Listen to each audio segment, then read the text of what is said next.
Okay.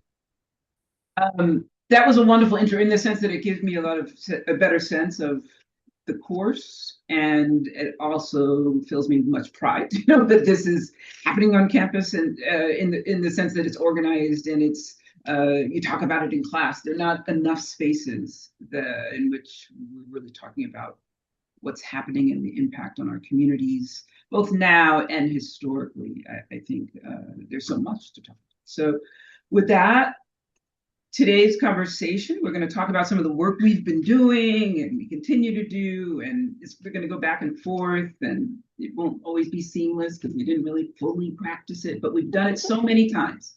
I think it'll be not a problem. I was like, Renee, we have to do this. Okay. So our charge was to talk about affordability, right, within the context of community wealth building. So our background, it's on the website, but the only thing I want to highlight is for about 2 years, Renee and I co-directed the community wealth building ecosystem, which it becomes important later in the conversation, but it was housed within CUPA, within the Center for Urban Economic Development, and it served as a hub of sorts for this initiative that we're going to talk about. That the city had funded. And so it became the Center for Research and Coordination and so forth. And that becomes important, although we don't speak to it explicitly. So I'll get started with our objectives. So we just want to ground ourselves in affordability, the affordability crisis, and develop a shared understanding of community wealth building. The report that we shared is long, but there's a lot of details in there to better understand the concepts and the practices. We will describe the initiative. So the Community Wealth Building Initiative it's not exactly the same thing as community wealth building as a practice, but they're highly correlated. And we will discuss the potential of community wealth building for improving affordability. And then there'll be Q&A. Renee, is there anything you want to add to that? Nope. Yeah, but just to say, there will be plenty of time for any questions and hopefully additional discussion at the end. Okay, get started. All right. So for those who don't know me, I am from New York and I'm very proud, but although I love Chicago, this, I don't know, it's somewhat ironic when we were talking about affordability, because this is the name of a campaign, a political campaign, actually a party, a one-issue party in New York. And so the person, Jimmy McMillan, who kind of started this campaign, which led to a kind of a political party, was running for mayor in 2005 and 2009. And I guess collectively, maybe he accumulated 9,000, 8,000 votes, right? And it was ironic that he was running against billionaire Bloomberg both times. Needless to say, he didn't win. But the campaign, it resonated with a lot of folks because for obvious reasons. And so whether we're talking about rents, we're talking about food, whether we're talking about school, right? The question of affordability is a question of inclusion and exclusion. Who's able to access the things that we need to survive and thrive, and who's excluded from that, and therefore they're in a daily hustle to just meet the basic needs of taking care of themselves, their families, their communities, and all of those are kind of clearly public health questions, right? So I'll go over some of the statistics in terms of housing affordability, right?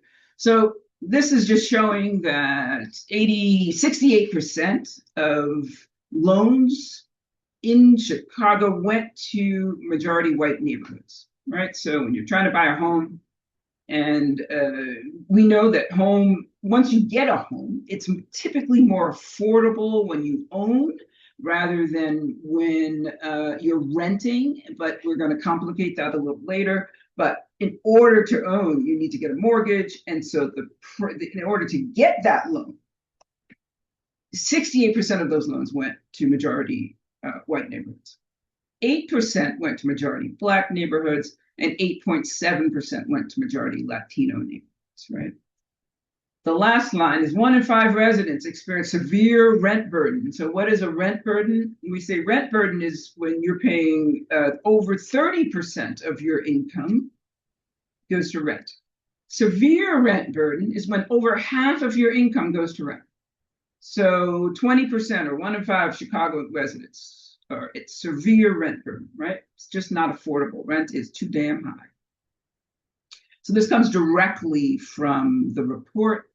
And it's one thing to talk about rent and the price. It's another thing to talk about access to actual housing. Is it just a question of supply and demand, right?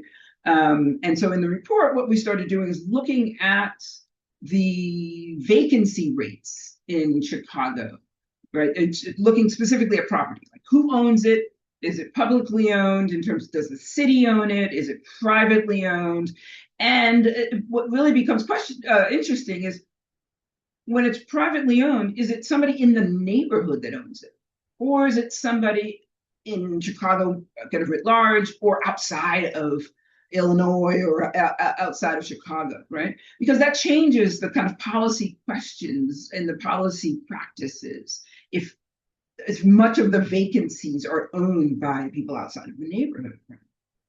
And there are a lot of Chicago is, in terms of a big city, exemplary in many ways, in terms of the amount of vacancy, and it's disproportionately on the south side, but also on the west side. So 80% of city-owned vacant land is in Black neighborhoods, and that's just city-owned. There's also 33,000 privately held vacant lots. All right. So when we think about other areas of disparity, right, over 12%, so this is a 2023 stat, but over 12% of Chicagoans were unemployed, and that's the official unemployment rate. But by 2024, and this comes from the Urban League, they say Black residents in Chicago, I'm sorry, 12% was Black residents. And so by 2024, Black unemployment was 14.5%. It's the highest among major cities in the US. And there's some neighborhoods in our city in which more than 30% of residents are unemployed. Right? And again, you have to compare that to the national average or and even the citywide average. Chicago has one of the highest rates of unemployment as a city. In 2024, it was 6.2. And again, compared to the national, 4.5.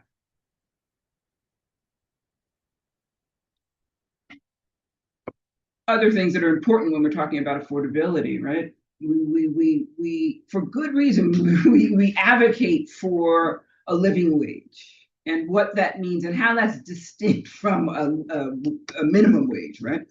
So minimum wage workers in Chicago need to work 80 hours a week to afford a market rate 2-bedroom apartment. Let that sink in. You need to work 80 hours a week just to afford the apartment.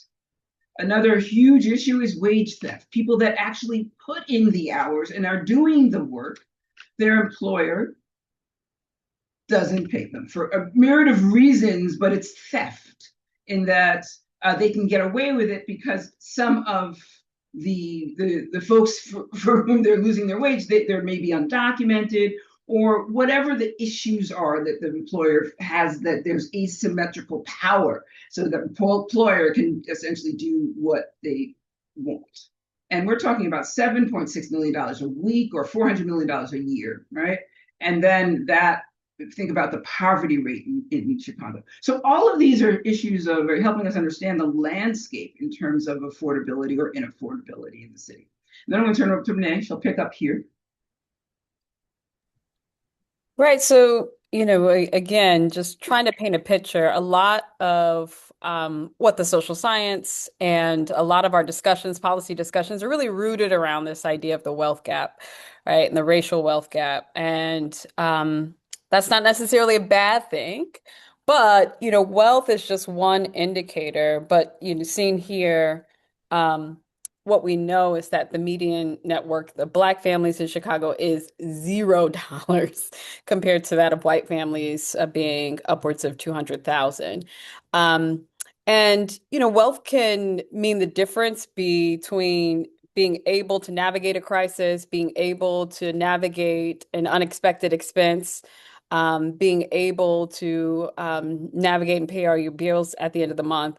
But we also recognize that wealth is limited in what in the overall needs, right, of both individuals, families, and healthy communities. And so, in thinking about community wealth, right? If you could go to the next slide, Stacey. And thinking about community wealth, we imagine that all of you at some time have talked about some of these concepts, have talked about the wealth gap, but just independent of the report, I'm wondering, what comes up when you think about community wealth building. Um, so I would love for folks to put it in the chat if you have ideas or like just in hearing that term, like how do you see that as different? What work is the actual community doing in that instance as a qualifier to wealth building? Um, but for us, part of what we have been trying to do and trying to address both affordability, but also more or less like creating the conditions that actually allow folks to thrive, that actually deal with things like spatial inequality and spatial racism in the city. We know that it's more than the access to an individual's or a family's bank account. But the conditions of their neighborhood, the conditions of their neighbors, right? Having access to institutions that actually serve them well. And one of the things that is clear, as Stacey was talking about all of the indicators of affordability and the crisis that we're in, both in terms of a housing affordability, but also just access to meaningful work employments and wages. What we know is that the traditional tools of economic development actually exacerbate and entrench, right, that inequality. It actually is an engine that creates unaffordability, right? The way in which economic development happens and economic development policy generally that cities have advanced for decades ultimately increases land speculation and property speculation, increases the rents, increases the property taxes for long-term residents. And at the same time, we know that, again, like wages have not kept on pace, that the city has become more and more affordable. Chicago, in particular, has lost 400,000 Black residents just since 1980. So we know that folks are actually pushed out of the city because of, in part, some of the policies that's been advanced by the city. And in dealing with the issue and in dealing with inequality and in dealing with unaffordability, we know that we need new systems approach. So part of what community wealth building offers are some new tools. But the imperative of it is like clearly we need new visions and strategies and tools. And part of this is really just the recognition and also the data that we have that the decades of economic development policy has not actually made many of our cities more livable. Many, certainly Black and brown neighborhoods, healthy. They've been disinvested and largely have been entrenched in inequality in many different ways. And so community wealth building is an alternative vision for economic development that really will talk a little bit about the framework of it. But if I could just start to tell you a little bit about what this initiative was. Um, it was generated from years of organizing, both under the moniker of community wealth building, but also more broader than that. From neighborhood associations and worker centers here in the city, pushing for things like worker co-ops and folks trying to advance affordable housing policy and also trying to think about collective land stewardship. So community wealth building, I want to say, like, while the initiative is relatively new, like folks have been doing and trying to push these strategies for a very long time and organizing around them, which I think is important. But ultimately, the community wealth building was and is an initiative that came out of a pilot project. But the approach is really recognizing that we need local, democratic, and shared ownership, meaning that residents actually need control of and ownership of neighborhood assets, economic assets, right? Institutions that actually will serve them, that will create and sustain and preserve affordable housing. Um, but also, creating jobs, for example, where workers actually have a say in their conditions, where they actually join in the profit sharing, like worker co-ops. And so thinking like about both land and people-based strategies that actually give um, folks opportunity and agency, right, in their own lives. And some of this is really goes to the extent of neighborhood development, right? Communities and collectives coming together to address gaps in services and businesses they might need, but also more immediate needs like housing. And so community wealth building is an approach that promotes the local democratic and shared ownership and control of community assets. Here in the city, there was an advisory committee created at the beginning of the initiative where we went through a long process to really um, solidify what our approach in Chicago was going to be. And one of the things that became really important in that process was that no, we want maximum ownership by residents, and we want maximum participation in governance, right? And so really trying to think about what are the strategies and tools that actually allow for that. So if you go to the next slide, Stacey. So again, this was our framework, and that came out of an advisory committee that was created under Mayor Lori Lightfoot's administration at the outset of the initiative. We worked through that advisory committee for about a year and a half to solidify the program and then also to design essentially what was a $15 million allocation to invest in community wealth building. As I said, when we say local, it's really about making sure that residents who live in their neighborhoods actually own assets in their neighborhoods, right? And Stacey was pointing to, the many vacant lots that are owned in this city by absentee landlords who are out of state, often kind of leaving that property locked in place for speculation, really, and waiting for neighborhoods to develop. Um, we obviously are also focused on democratic participation. So really what that looks like is collective governance and ensuring that residents have decision-making power.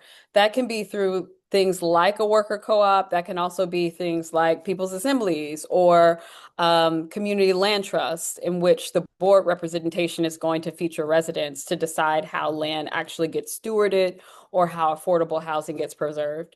And then finally, shared ownership, right? Actually giving residents the opportunity to enjoy and like when profits are made in businesses, but also when property values go up, why shouldn't residents be able to actually enjoy those benefits? And there are some of the tools that also speak to that. So this was our framework. And, I think that's one of the things I'm most proud of that came out of this work is like really holding tight to this framework and the offering around it and actually trying to develop some of these tools. So next slide, Stacey. Maybe I'll turn it back. So what does this how does this actually mean? I've mentioned some of the models already. But ultimately there were, as I mentioned before, there were folks in the city who had been organizing around certain types of solutions to immediate community problems, right? And that's really what these are. The models, I certainly see them as tools. They're not a magic bullet in and of themselves. They take a long time to develop. But ultimately, what we're trying to build out is a larger toolbox that actually directly addresses the needs of communities. So a worker cooperative is a business ultimately that is owned and controlled by the workers, meaning that the workers themselves have opportunities both to share in profits, but then also to make important decisions about how the business will be managed. And that can be things like working conditions. Many of the worker co-ops, for example, that I've worked with are also coming from a place of when workers have previously experienced worker exploitation or have directly experienced wage theft. And creating a worker co-op with the skills that they already have becomes one way to actually take advantage and to have agency in the workplace. Community investment vehicles are really a way in which residents can control and benefit from commercial real estate. It can look different and it can be structured in many different ways, but it's a way to reactivate commercial corridors that have been left vacant. It's a way in which residents can actually enjoy collectively, like the profits of when property values go up on commercial properties. And so it's also a way just to ensure that commercial spaces stay rooted in community. Community land trust is a type of nonprofit that allows residents and stakeholders to steward land together. And that can be things for housing affordability and building new affordable housing. That can be to mitigate gentrification, right? And trying to take land off the speculative market and ensure that it is controlled by long-term residents. But it also can be to steward vacant lots together, to introduce urban agriculture, right, to a neighborhood, to build community gardens. So a community land trust can be used to address a number of different issues, and ultimately, right, it's just a tool that allows us to address a number of different things. And then finally, limited equity housing co-ops are simply a way in which residents of a building, for example, can own the building collectively and to manage it democratically, but also locks in permanent affordability. So it's not just, the benefit of one family, but when they actually are ready to transition out, that unit stays affordable and it provides, important housing for the next family or for the next individual. And so again, these were the models that we uh, we centered in the initiative, in part because folks were already doing work around them, in part because they were the most pressing, I think, to address a number of the issues here in the city. But also, I just want to say, like, and there are many more tools and ways in which we can think about community wealth building or solidarity economy like tools. But these were the four models that got embedded in the initiative here and ultimately were invested in. And so I'll turn it back over to Stacey to talk a little bit about what that looked like. Oh, Okay, thank you. Yeah. All that Renee said, and it's also, we chose those four, although there are other potential models, because when we think about the framework and our values, right, each of them kind of reflects those values in terms of local, democratic, and shared ownership and control of neighborhood assets. And Chicago isn't the only city to implement community wealth building. I think it's called different things in different cities, but it took years before Chicago, and I say Chicago meaning the municipal government, to actually support these types of initiatives. So things have been happening, they've been organizing, there were worker cooperatives, there were food co-ops, there many, many established limited equity housing co-ops and so forth. But the city hadn't done anything. So at the moment in which this became feasible in terms of the political moment, we had been organizing, and then the funds were available through the ARPA funds. Federal funds became available, and Lori Lightfoot decided, with a lot of push, I don't think it was out of her good grace, but with a lot of support internally. So the mayor's office of equity and racial justice was at the helm of really helping organize inside. So there was an inside game and an outside game, right? And so the advisory council that Renee mentioned was kind of a merging of those two. And because we looked at models from across the country, where we looked at the ways in which cities were doing these in different ways, we realized most cities just put some money in, and they either invest just in technical assistance or they invest just in some existing co-ops. Yeah. But what they hadn't done, and what we realized was perhaps a gap, was really thinking about how do you do this over time? What is the infrastructure necessary upon which, or the scaffolding necessary upon which the enterprises will have what they need to sustain? When we think of it that way, we realize, oh, there has to be a phasing of this. We have to invest in this kind of institutional / infrastructure support, much of which is technical assistance, right? For other research that I do in this area, this ongoing hypothesis around if you can identify worker cooperatives in places, let's say in cities, it's highly likely there's a ecosystem around it. They don't just emerge out of thin air, right? They require different, let's just say, skills and technical skills for sure, in terms of how do you start cooperatives, what's necessary, what's not necessary, how do you govern them so that they can be sustainable, how do you onboard people? I mean, there's so many questions, but the point being, there will likely be a broader ecosystem of support and other types of co-ops in that environment. So we said, well, the city should probably invest in that. There was a lot of that stuff happening here already. The clinic that Renee runs at the law school is the only co-op centered clinic or solidarity economy centered clinic in Chicago.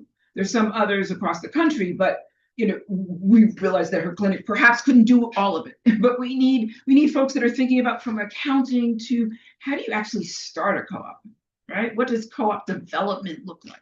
How do you incubate these things? And so 16 grants were given to organizations. That's including the organization I mentioned early on, the Chicago Community Wealth Building Ecosystem that Renee and I were holding, that was coordinating this and doing the research. So those first 16 grants were really focused on education, outreach, field building, training, development, and thinking about scaling, financing, using non-extractive finance and fundraising, the legal and governance component, and then the research, convening, and coordination. So all of that was in the first phase.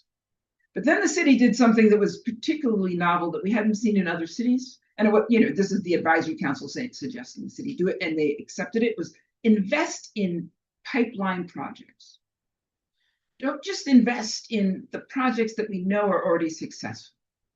If we really are about community wealth building, if we really want this to succeed, like any enterprise, for-profit, conventional enterprise, a proportion of them won't make it after 3 years or within those first 3 years, a large proportion, sometimes up to half. But if we're really committed to this and see this as a way in which the city can address its affordability issues in multiple spheres, then we have to support some of the new projects, some of which will be very successful and some may not, right? But to get the city to take a risk, I want to slow down there, because when we think about how the city does economic development, not just our city, cities do economic development. They invest in the developers that have done this work many times, knowing full well that they're not going to create the jobs they purport to create, nor will the city invoke the clawbacks to get the money back once, given that they gave them subsidies and abatements.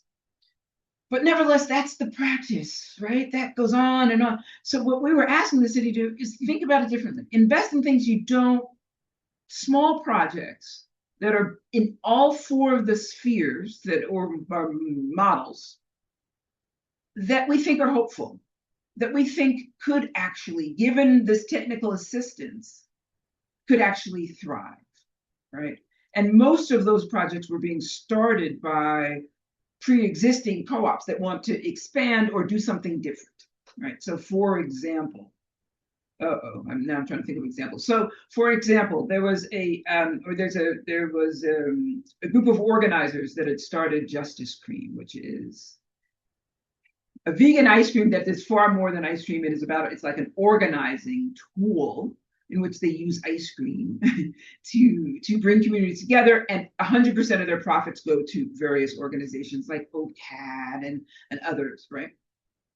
They realized that in doing that work for many years and selling out of their ice cream, one of the things that Chicago needed were more movement spaces, physical spaces where you could do political education and build community and so forth.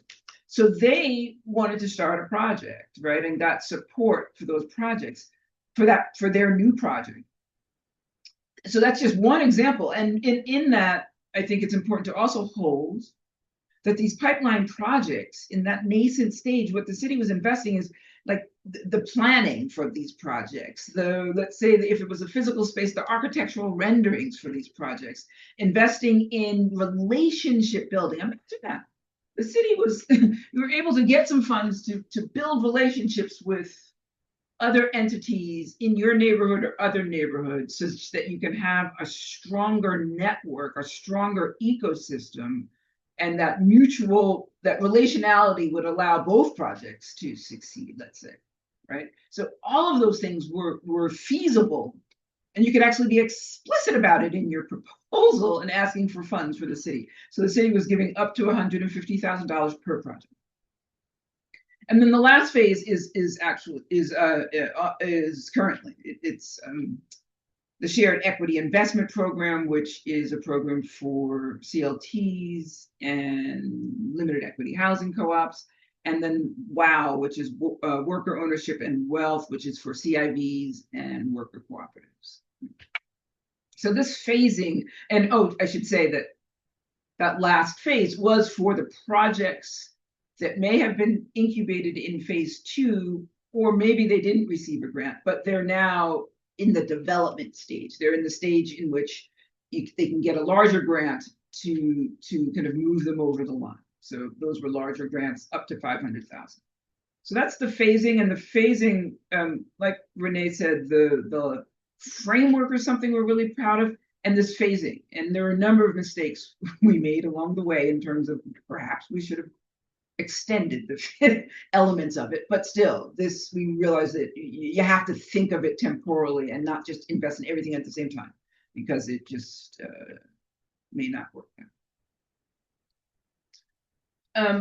So multiple times I mentioned this ecosystem. If you can find a worker-owned cooperative, there's usually an ecosystem around it, right? There's usually a set of practitioners and service providers that are within the cooperative sphere, right? Whether they're doing the technical assistance or they're actually other cooperatives. They're developing co-ops or they're actually worker owners or members, right? It's a whole set of community. So this ecosystem, what you're seeing here is not the one that was in the report, using different colors here, but these are all of the grantees. So these represent us, the Chicago Community Wealth Building ecosystem, but all of the other pre-development grantees, but not the third phase, just the phase 1 and phase 2. And if I could show you this over time, that to me is really what they invested in, right? So some of these entities had relationships, many of them didn't. And they were building the relationship over this 18-month period. Some of them even went on to apply for funding as an entity together in, outside philanthropy and so forth. So this idea that Chicago had an ecosystem, but what we were trying to do is strengthen the ecosystem so more of this work could go forward. And it's a lot of work. It's a lot of meetings. It's a lot of consulting sessions. It's a lot of working groups. We held working groups for each of the models once a month, but there were 4 models. So that means essentially there was a working group every week. It wasn't only us in terms of the hub, but there were other institutional partners that were helping with that. But it was a lot of working groups, a lot of support, technical assistance support, a few different educational programs. And so, we brought in some national experts, UHAB and the Democracy at Work Institute, to do not just a 12-week program to build capacity. So in different ways, we try to just build the capacity of residents and of practitioners to continue this work. there anything you want to highlight here, Renee? No. I don't think so. No. Um, I think I'm not going to really go through this because it's too many words on the page, and I just took it directly from the report. But it's important because, as I said, the phasing was an important component, but it was also, as we were putting these things together, this almost becomes a finding. I don't know what it's called when it's both something we learned and something we knew going into it, in the sense that we know the ecosystems are important. What we were trying to do is organize the elements of the ecosystem, and some are perhaps more important early on and some may be less important, but at the same time, this is highly descriptive because it will vary from city to city. And every city doesn't necessarily need all of these elements, right? To have a community wealth building ecosystem, sure, you need these essential things. I mean, you need members and owners, you need folks that are doing the work. Every city that has an ecosystem has that. But they may not all have other, like some of the enabling environment things. Or it might look very different than in Chicago. Many cities have this umbrella organization, and that is what CCWBE was holding as a coordinating entity. We incubated it within UIC, and now it's housed outside of UIC, right? So for the first 2 years, it was within UIC with very clearly, we knew a community group should be holding this. We didn't know which entity. The community web became the logical entity. So Neko Owenzuriki, who was working in the mayor's office, and she was very much the institutional activist inside the city, helping this happen, right? And holding the city accountable, and a bunch of us outside making this happen. She left the mayor's office and she started the community web and is holding all of this work now. So we didn't know that was going to happen early on, but we were hoping that would happen. And so the other elements like co-op developers and incubators, I spoke about technical assistance, non-extractive finance. What is that? Well, it means a million things. And for some people, it means nothing. But cooperative businesses, it's hard for them to get loans because at conventional banks, because the bank wants you to submit an application with one or two, guarantors. They will not give a loan to something that is co-owned by, let's say, 5 owners, 6 owners, 10 owners, worker owners. So there's a huge gap in the field in terms of where they're going to get money. And when they do find resources, sometimes it's extractive, right? In terms of, as you're trying to get your footing, they're asking you to pay back a loan of 9% compounded interest. It doesn't work. The math just doesn't math. So there's a whole, I would say, genre of finance that has emerged over the last 8 to 10 years that we call non-extractive finance. It's non-extractive because it's typically 0 to 2%. They fund co-ops almost exclusively, but cooperative enterprises, businesses, cooperative land, cooperative housing. And they're in different, so the most common is called seed commons, but there are other formations.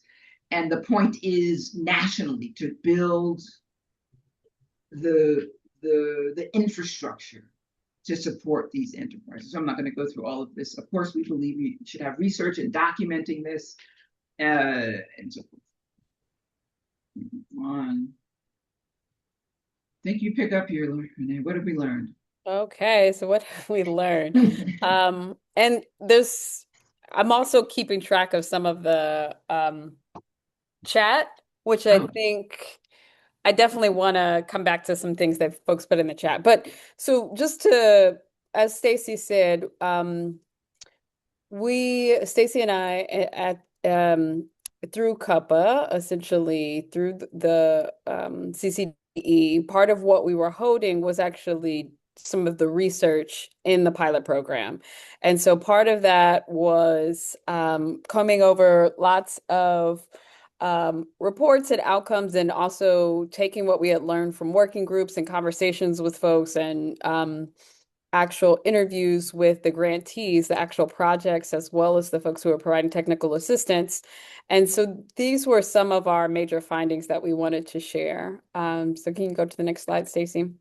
Yeah, we learned this, that we're better Yes, together. we learned that we were better We did learn together, that. We learned right? that. That's a nice way to Absolutely. start. That's right. And but part of that also was that prior to the initiative, folks were, organizing and there were networks of support. However, they kind of existed in silos. And so, for example, there wasn't an umbrella and kind of imperative around community wealth building, right? There were folks who were working on worker co-ops, and there were folks who were working on affordable housing, and then a very small group who had been talking about community land trust. So I do think part of what was valuable about the initiative was kind of the cross-pollination of both some of the relationships that were built, but also actual folks and practitioners taking inspiration from each other and understanding some of the projects that were emerging and developing. But ultimately, that we're stronger together. That again, it's helpful when we're actually talking about these tools or models, not in isolation, but overall, like as a larger suite of things that we can tap into to address direct neighborhood or community issues or problems. So part of the initiative, part of what it did, I do think was disrupt some of the silos.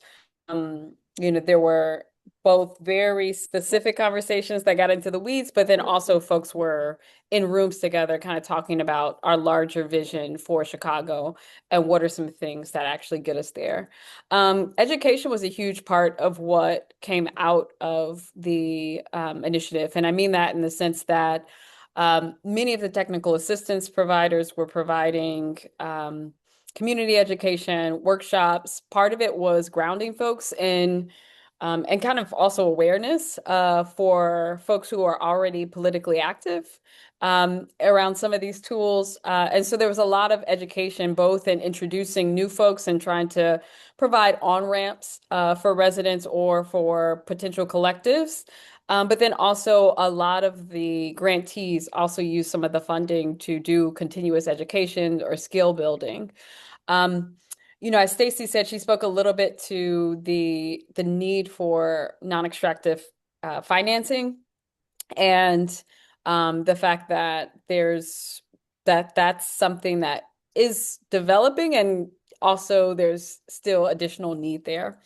Um, the other thing is that this is slow work, right? Part of what's different about this, as opposed to starting a traditional business or just developing, a condo unit, is that part of what we're trying to actually do is engage deeper relationship and a deeper type of engagement related to democracy and democratic governance. And that takes time. And that's also part of why you saw there were so many meetings, projects that were really thinking, very deeply and thoughtfully about their community engagement strategy, and also starting from a place often about building relationships as they built either their physical project or their business out. And so this is slow work, and part of it is building projects and building democracy. And then part of what we need is we need more people in this work, right? Part of what we need is to make sure that more folks have the skill set, that we lower the barrier of entry so, residents can have more agency in what their neighborhoods actually look like, what stores actually open, or ensuring that long-term residents don't get pushed out as neglected neighborhoods start to reemerge. So next slide, Stacey. Yeah, strategy. Yeah. Oh, go ahead. Sorry. So I'm going to go through these very quickly because they're in the report, just so we can get to some examples and then open up the conversation. So this was organized around the structure, the strategy, and then some of the practices. And in terms of strategy, there was a lot, and I already mentioned the inside-outside game, and I have been writing a piece around that in terms of what it means when you have what they call an institutional activist who is willing to help with some of the translation, some of the things that community residents, because they've been organizing for so long and pushing the city for so long and getting essentially hitting up against a wall. And now there's a new opportunity. People came to the table with very, very strong kind of feelings and ideas. And then the question is, how do you translate that inside, right? Because to the bureaucracy, there's a way in which things move through city government, as we all know. But vice versa, how do you take what's required in terms of land use and zoning and the requirements around reporting and the requirements around if you're getting money from the city, it's through reimbursement, all of these things that may not be familiar to folks who have never received money from city government or any government. You have to translate that as well. And you don't have to accept it. The city wanted a lot of reporting and we wanted minimal reporting. So we had to, that was the co-government. We had to come together on what's, I guess, what's feasible. How can it be such that groups that are doing the work and don't have time to just report, how can we make that a little more seamless? We didn't do well there, I will say, but it was an ongoing conversation and a pushback, right? The city didn't get what it wanted and community didn't get what what the community wanted, but nevertheless, it was a dialogue. So there's a multi-level narrative strategy. Again, these are things I think because I have the perspective, of hindsight, I would say, oh yeah, I think I would perhaps do this differently as well in terms of telling the story, right? You have to bring people into this idea of community wealth building, right? It's not individual wealth building. It's not how do I just build equity in my home. It's not how do I start a business and become a bazillionaire, right? That's not it. That's not community wealth, regardless of how many millions or billions you make. That's not it if it's not, improving the conditions of the residents in terms of both their housing conditions as well as the neighborhood and so forth, right? So you have to have a narrative because it's a culture. We're rooted in individualism and meritocracy, and that you can lift your own boat, rising tides lift all boats. And if you believe that, then you wouldn't believe in the possibility of community wealth building. So to shift that narrative, which is just that, the ideologies that undergird that, the reason that we can have such inequalities is because we are deeply, as a society, deeply vested in a set of narratives, right? About who's deserving and who's not deserving, who's legal, who's illegal, who's allowed to be here and who's not allowed to be here. And anything that happens thereafter is presumably justified. So yes, in terms of strategy, also coordinating. Coordination was a big thing. We have a lot of actors, participants in terms of projects and technical assistance providers. One of the things that we learned, and I really didn't expect this to be as powerful as it was, and that's perhaps because I'm academic, but the peer-to-peer learning. And that perhaps was one of the strongest and most apparent wins that groups, that the organizers on the ground doing this work were able to walk away, right? These relationships and the sharing, not just among Chicagoans, right? We brought folks in from New York and California, and you introduce folks to the different models across the country. And it opens up the mind about what's possible. We get so caught in our silo because we're just hustling to pay the bills. You forget that there is, both nationally and globally, there's so many innovative models, right? But they don't get propped up. What gets propped up are the billionaires, the tech billionaires, and those that make money through racial capitalism. That gets propped up, but not those that are actually doing community wealth building or part of the solidarity. I'm going to just go on to the others, and you can finish practice, and then we can just get to the case. Yeah, so all of this is really about trying to bring more folks into this work. And the way we do that is it shouldn't take five different types of expertise for a neighborhood association to actually bring about, a small level neighborhood project and a lot of problems, a lot of problem solving, but also problem shooting just in terms of what the process is to be able to bring something to fruition. So really what this is about is trying to lower the barrier of entries, like trying to actually make it more easy for worker co-ops to start, for neighborhood-based organizations to develop like the actual spaces that they need, the services that they need. And so part of doing that, what essentially we're trying to do, the approach we're taking, as Stacey said, is really an ecosystem approach. And part of that, the coordination becomes everything. And so really trying to build relationships and often in these spaces or even just around small business development, a lot of times people have to cobble together different services. Um, and so again, in trying to bring some coherence and also relationship, right? Trying to streamline, right, and make it easier for folks to actually start these types of institutions to serve their direct needs. Um, but also recognizing that Chicago is very decentralized in terms of even the network that exists right now, and that's not necessarily a bad thing, meaning that there are neighborhood level organizations that are doing worker co-op development. And that's only a positive because they know their folks, they know their residents, they know the neighborhood, and more or less, I would say like Chicago's network and ecosystem is one that is tends to be more decentralized. And I don't think, again, that's a bad thing, but there are ways in which we need to work together to really ensure that this work flourishes. The other thing that we did was that there were some types of services and capacity that we wanted to build where we just simply didn't have the organizations that were doing that work or that had that expertise. And so in some cases, we did bring in national organizations, but with the directive that part of what their work had to be was really to grow local capacity. And so that came in the form of train the trainers and really trying to transfer skills to people who were place-based in Chicago. And so that's part of how we tried to fill some of the gaps just simply with what currently didn't exist in the city.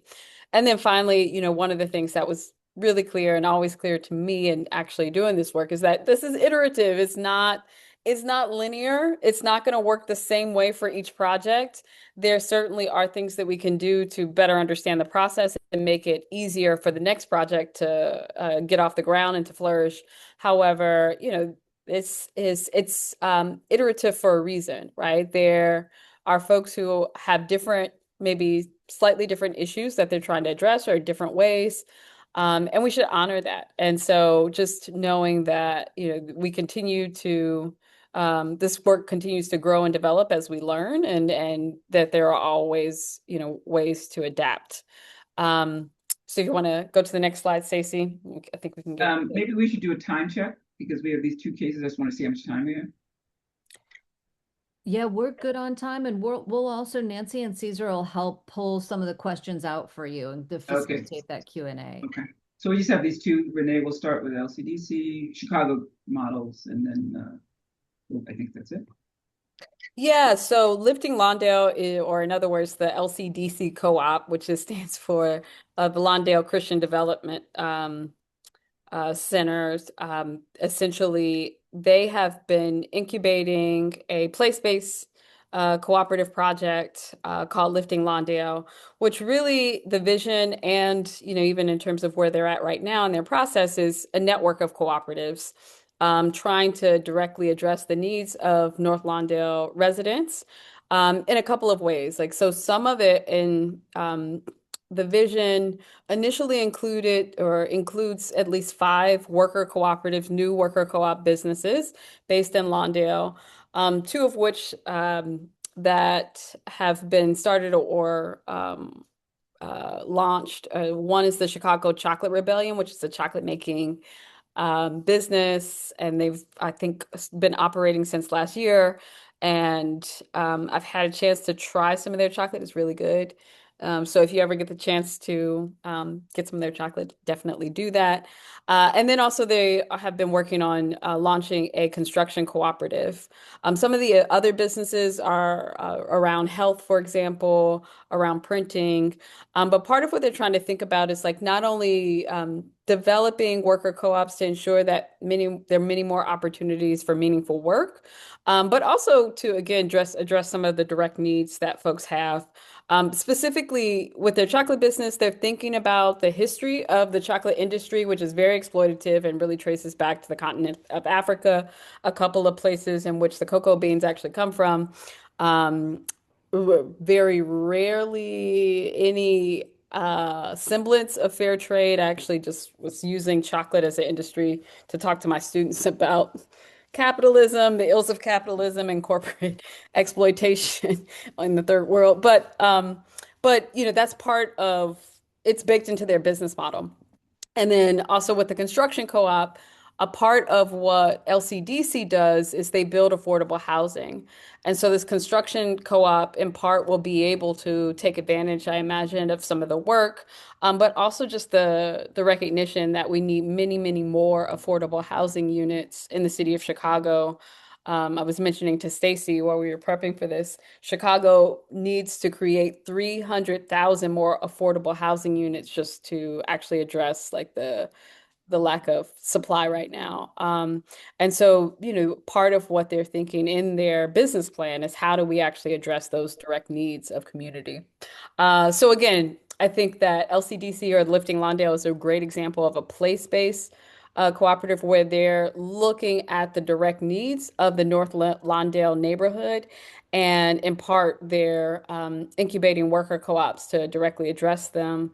They've been doing door knocking. Part of what, you know, part of their plan also is just to get residents engaged in the process and ensure that they have a certain level of community engagement, but ultimately also that residents might be able to become investor members, even if they aren't worker co-ops in some of their businesses.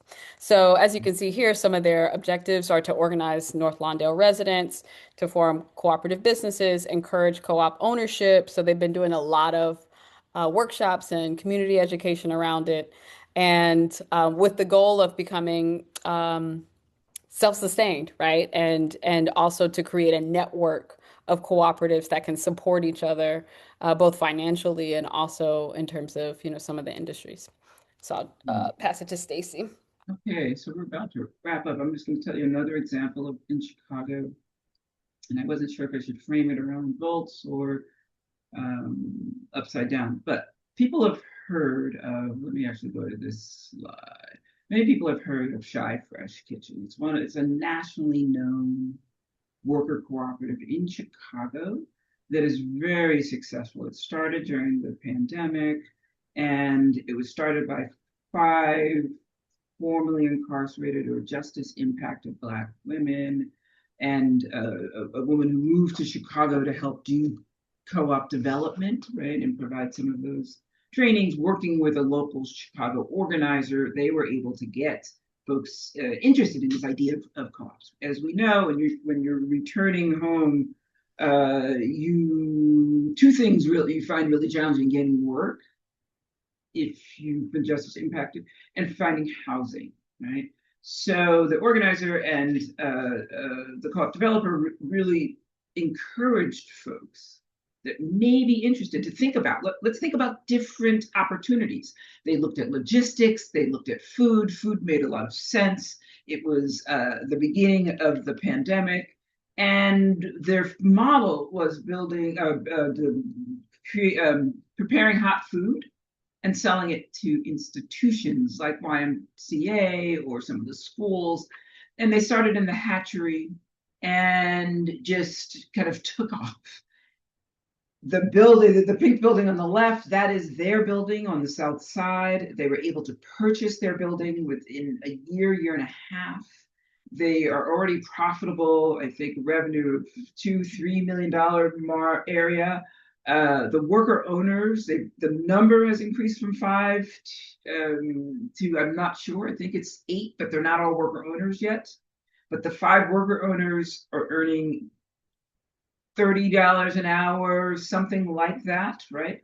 And they, not only that, they have say over the conditions of work, over management, over the narrative and sharing their story, right? So Shy Fresh, that's a very successful model, but it's part of this larger ecosystem, right? So Volts is a not-for-profit that is, their vision is to have multiple worker cooperatives, a finance mechanism, and cooperatives that are interdependent. So if this Shy Fresh is doing food, so is Cross Treats. It's a newer worker cooperative that is being started also by formerly incarcerated individuals on the South Side. And the prior to Cross Street's Jumpstart, it's a housing cooperative. So the worker owners, Shy Fresh, were having trouble keeping their homes. Although they were very successful and earning their money, they weren't able to sustain housing.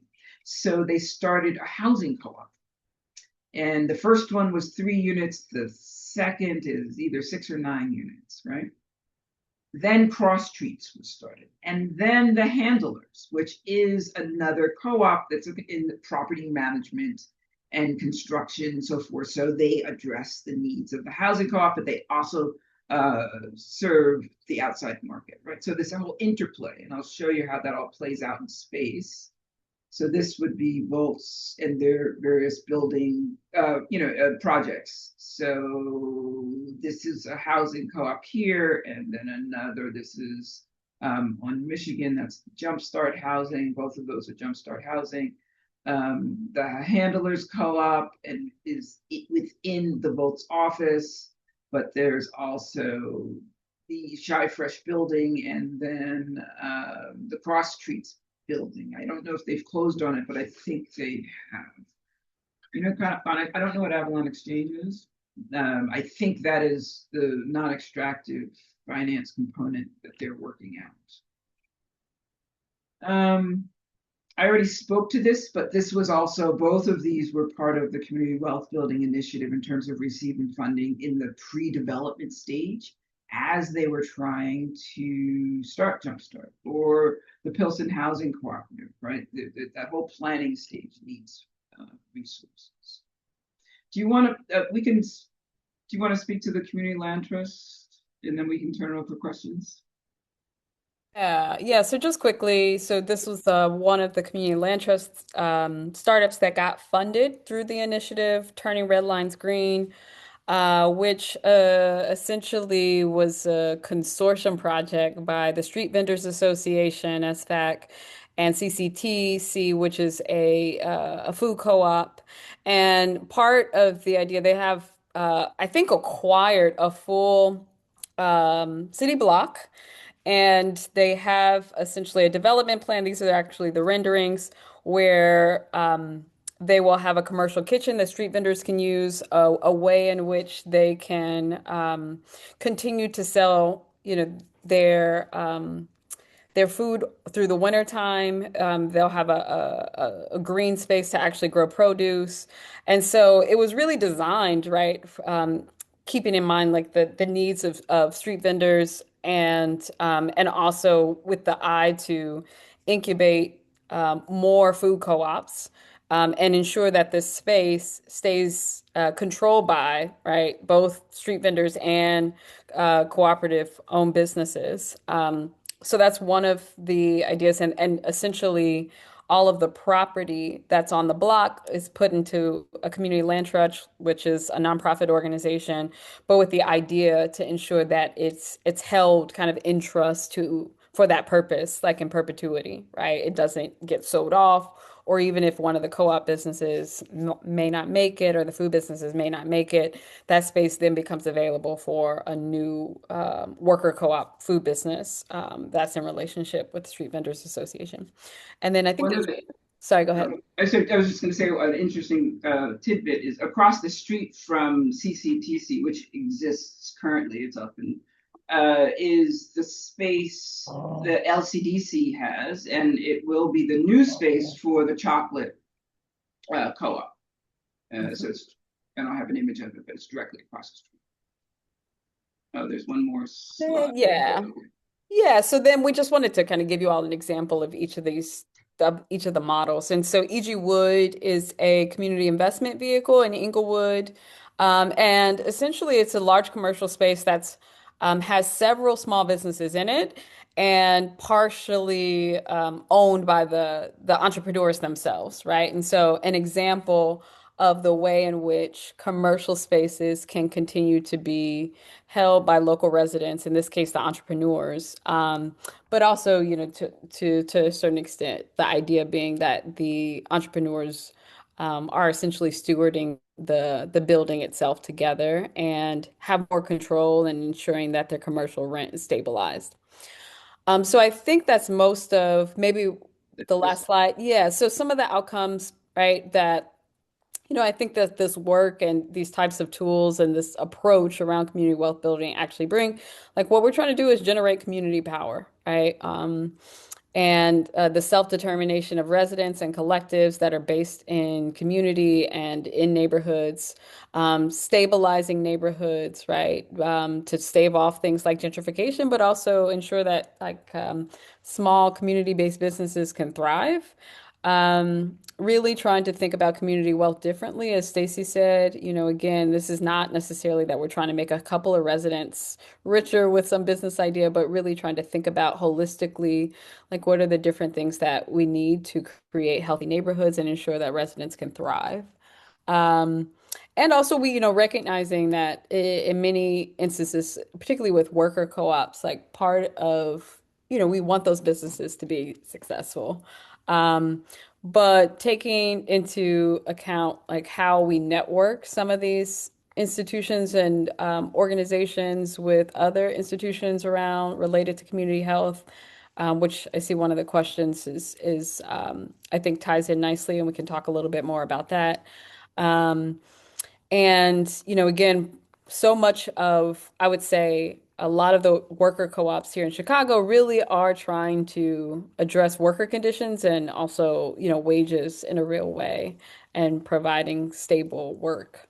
And then really like creating circular community economies. And so, these are some of the outcomes that we purport that this work does. And like we actually are, drawing part of like this was one research, right, or an initial part of the research, really to show what some of the outcomes are of these types of investments. So with that, I think that's all we. Just leave you with this. Oh So yeah, this yeah, yeah. is our byline in terms of it's time to double down on community wealth building. And Yes. again, we're not saying that from a perspective of being overly ambitious or I don't I'm blanking on the word, but community because community wealth building cannot redress the generations of injustice caused by racist policies and practices. It can't do that quickly.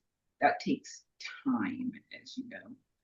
But nevertheless, it offers an alternative path forward that can create a more dignified quality of life for community residents and holds promise for making our economy more inclusive and equitable.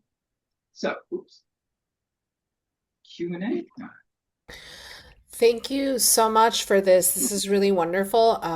I personally had a lot of questions, so thank you, Renee, for answering a lot of them in the chat. I'm sure that's going to save us some time. Yeah, so I have here a couple of the questions that I'm given. We do have limited amount of time, so we may not get to your question if it isn't already there. But question number one is, what are some of the roles you envision for public health professionals to support/work in solidarity economy's ecosystem? Coalition building, research, policy, etc. And maybe if you like take off the slides, we could see you. Oh yeah. That'd be Yeah, that might be good. Well, I can take a crack at it, and there were. I'll just try to respond briefly to a couple of the things I saw in the chat. I would say all of the above. I mean, I think one of the valuable things about a public health education and perspective is that we know there's no silver bullet, and we have to think about, right.